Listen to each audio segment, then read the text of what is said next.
Hey everybody, welcome back to more CritterClash2020. My name is Will, And I'm Matt.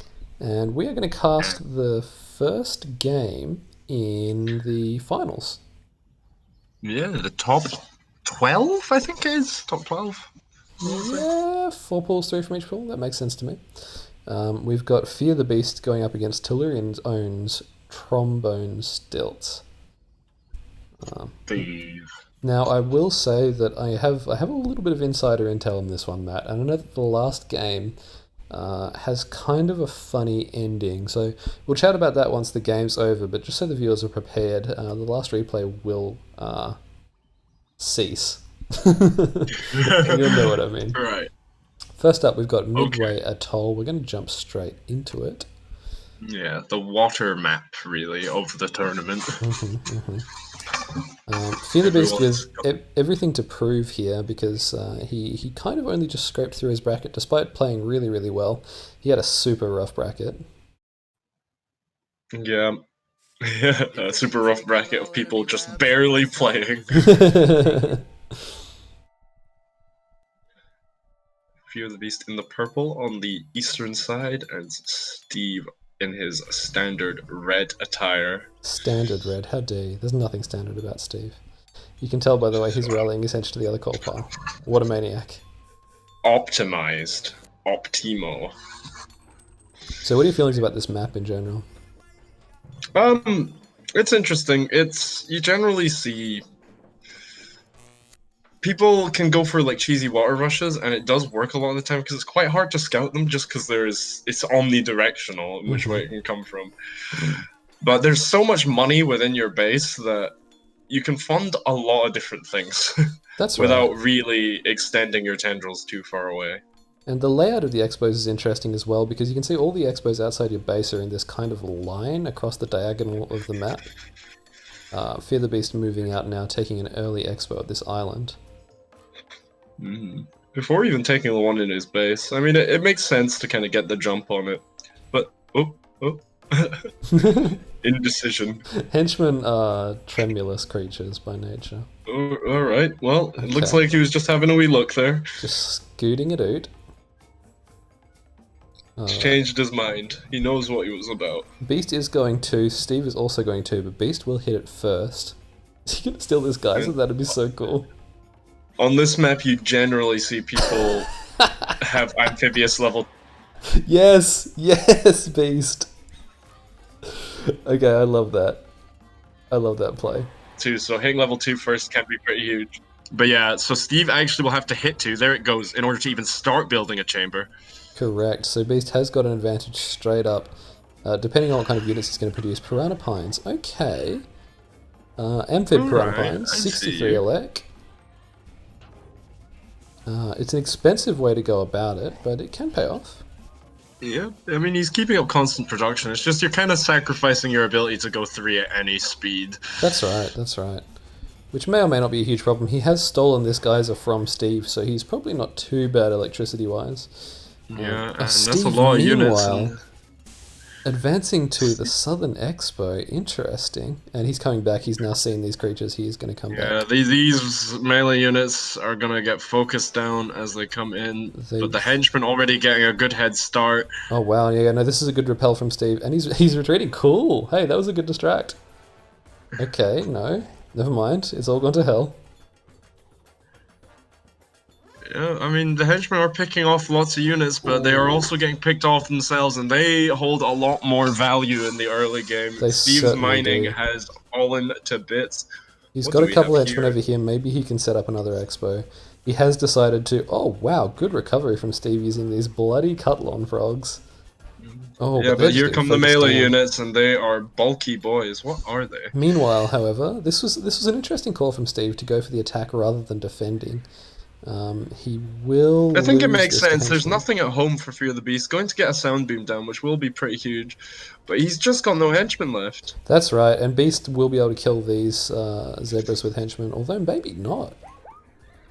Goodness me, They are I think he should be big, able to. bulky boys. Yeah, Yeah, no. I mean, he's lost a fair few, but when you compare the bases, That's right. Steve has just hemorrhaged henchmen, so I would say that's got to be a successful attack from Beast's point of view. Beast has also set up on this expansion. Yeah, Steve's still a bit slow in setting up his own. But honestly, not a bad trade. I wouldn't say that Beast is miles ahead of Steve at this point, because Beast also lost a lot of mining time there. That geyser Looks like is Steve's huge, though. looking to take out those water chambers over there. Good call, but we will need a few more units to see that work.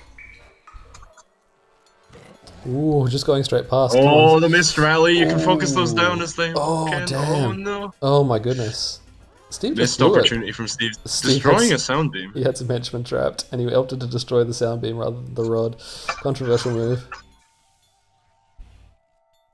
Dear. Oh my goodness. If Steve He's had finally just... setting up his other expansion here, but Yeah, he is. he needs to be sending henchmen over there now, because at least they're safe and nestled. This is a cool play from Beast, just denying this area here. Yeah, and it's a great angle of attack. With that sound beam falling, there's nothing really defending this side of the base. And he's Exactly gonna right. lose even more henchmen. Exactly right. Okay, Steve now opting to come in, and again, not opting to defend, but going for the chambers. That sound beam is falling and fast. He would be kicking himself, I think, for not focusing down those piranhas as they were swimming past him before. I think he assumed he didn't have the numbers for it. Opted to remain in stealth. Looks like he will be able to take out this attack force, and he's got so many range units sitting at those water chambers now. He should be able to clean that up as well. As long as he's paying attention and he doesn't let any slip through his net. Economically, Beast has just got the henchman numbers. Steve has got to be producing more hench, and he is. Steve's staffing up his expo Unfortunately, now. he's got the rally to here, I think. Yep. I think he might be looking to expand south soon, because... I hope so. I'm not sure he realizes that he's not producing hench at base. Beast, meanwhile, setting up some more chambers. Obviously given up the frontal assault, and is working now on just defending his macro. We've got Beast hitting 3. There's the level 3 from Beast. Big play. Steve still having to produce henchmen. There we go, just getting it started. Going reactionary 3 there. I think Steve's expo hunting at this point. He's looking for expansions from Beast.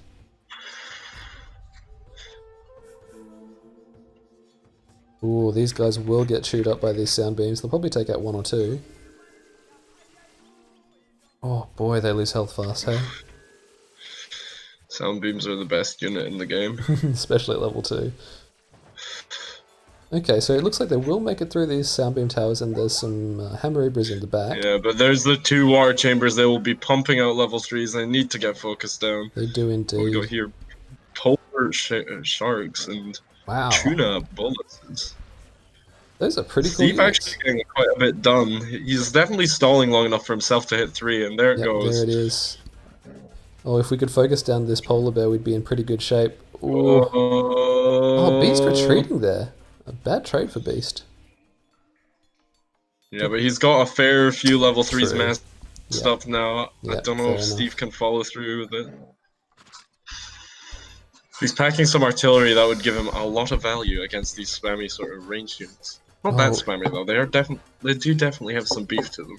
Poison Frythorn's coming out. I'm not sold on these guys, at least not in 2.8. Are we going to see some defensive action here from Steve? He's kind of just building up mass, which is good. Oh no, he's going to get focused down if you trickle in like that. Ooh. And these guys, you know, you're paying 250 coal. Yeah, they don't really have bulk to them, so in range combat they just do not stand the test of time. That's right. Versus, what, 14 or 15 range damage coming out of these guys with pack, although he has separated them. Yeah, with the upgrades. Oh, no, Beast regrouping to maintain the pack bonus. That's a smart play. Yeah, there we go. Good focus from Steve, but just look at the numbers from Beast all across the map. That's right. It's going to be really hard for Steve to defend against this on all these fronts. He's got some artillery. That's big. Yep. Economically, only getting a couple... He's not suffering too much from losing this expo yet because he hasn't lost the henchman. Yeah. Geyser is gone. That does suck. But you've got to expect that he's beginning to feel a bit overwhelmed at this point. Yeah, again, his base is just not fully staffed in henchmen, and his expo is just teeming with life. Finally getting a genetic amplifier of his own, but that's a great point, actually. feels like Beast with the range upgrade and the health upgrade on these bowler spooners. speed upgrade as well, pretty huge on slower units. Oh, 2020, yum. Here we go, Steve coming in to defend. Oof. Oh, walking right into the choke. He has the range advantage. He should be. Oof. And then we see Beast coming in from the top side as well.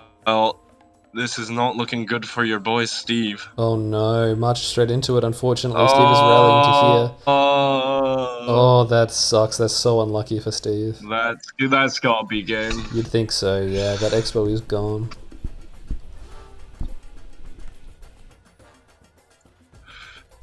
Tragic, really.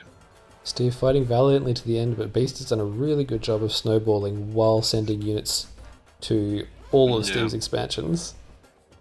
Mm-hmm. And there's just not enough to defend from Steve's side.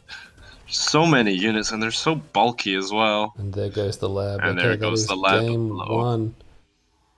Game numero uno. That is straight to Beast. Now we've got the second replay coming up. What do you reckon Steve's going to look to do after that game? Perhaps scout a bit better. I mean, kind of got jumped on real quick there. And I mean, he did have units to defend, but he was sending them to counterattack, which is not a terrible idea, but just given how Beast was able to snowball that game out of control, I think the pressure was really on Steve the whole time, especially since Beast was just pushing levels faster, pushing the upgrades faster. Yep. Of course, he does have map pick. Do you think he'll be looking at something bigger, easier to macro, or something smaller to get in the rush? I'm gonna think something bigger. Well, he picked Red Beach, so you're right. Is Red Beach even in the map pool? It is, yes, it is. It wasn't in the pools, but it is in the final pool. All right. Pardon me. Obviously a beautiful map, kind of big, but big in a weird way because the bases are pretty close together, but they're not land accessible. Like, to get to them by land, you have to go all the way around here. We've got Steve in the south and Beast in the west. And you can see, yeah, this funky coal placement. This funky coal placement, we don't talk about that. We don't talk about the sins of our fathers.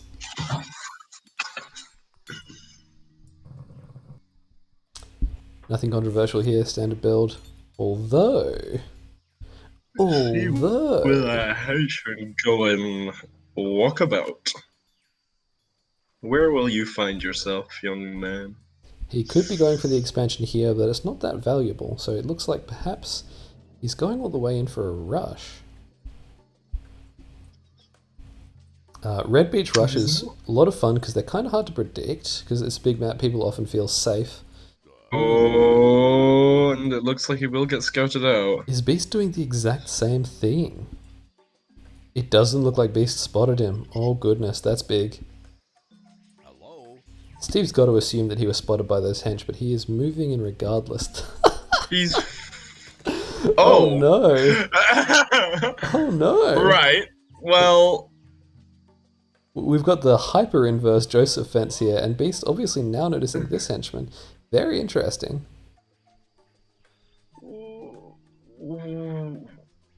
I mean...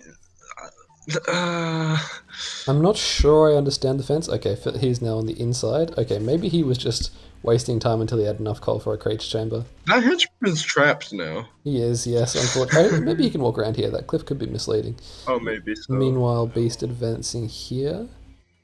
And Steve with the henchman number south. So this... Ooh, he has left him. Beast hits 2. Steve, 60% of the way there. And he will get scouted out in the south. But that's okay. The chamber is up. But he's waiting to hit 2 but he's before he does anything. Yeah, he's not producing units. Yeah, there he goes. Sound beam going down from Beast. Beast setting up in mid. Is that a spitting spider? No, it'll be Steve's 0. Garden spider? Garden Spider Zebra. Trademark unit from Steve, very good, love it a lot. But this this Sunbeam Tower, really able to focus him down fast. Yeah, this isn't looking so hot. This attack, I would consider failed. I'd say Steve is considering blowing this creature chamber as we speak. Steve has expanded to the south, but Beast's got mid. And the playback's over. And that's the end of the game. That's the end of the game. So what happened there was, I have on good authority, what happened there was an absolute tragedy because Steve selected the creature chamber and went to destroy it, but accidentally had lab selected. So rather than scuttling the creature chamber, he blew up his own lab. Oh, yikes. Yikes indeed. A huge tragedy for Steve there. But to his credit, he opted to not replay the game. I believe it was offered that he could replay the game. But to his credit, he opted to actually just give the win to Beast. And I really agree with that because destroying your own lab is a tragic mistake, but it is a mistake. It is a pretty fatal mistake. But yes. It is, but I think it's an honourable thing to do to live in that mistake and give the game. So look, a good first game. I think there was a lot to like in that first game. Second game kind of just ended. Yeah, just kind of happened. But Beast probably not getting quite as much practice as he'd like for the next round because I'm pretty sure next round he's up against Mutt. Oof. Yeah, Mutt, obviously one of, I'd say probably the top 2 or 3 seeds of the tournament. Absolutely. I mean, I don't think anyone's going to argue with that. Yeah. And Steve bowing out. That's only 2 Tellurian developers left in the tournament at this point. But look, an interesting way, a kind of controversial way to start off the finals. Yeah. The accidental lab destruct. Lab destruct. Oh god. I mean, really, Steve's just been waiting for that to happen since he added the destroy lab button how many years ago? Correct. Steve did actually add that button to the mod, so it is all his fault. The chickens are coming home to roost. Anyway, thanks very much for joining us, friends. We'll be back next time with more CritterClash 2020 finals action. See ya, guys.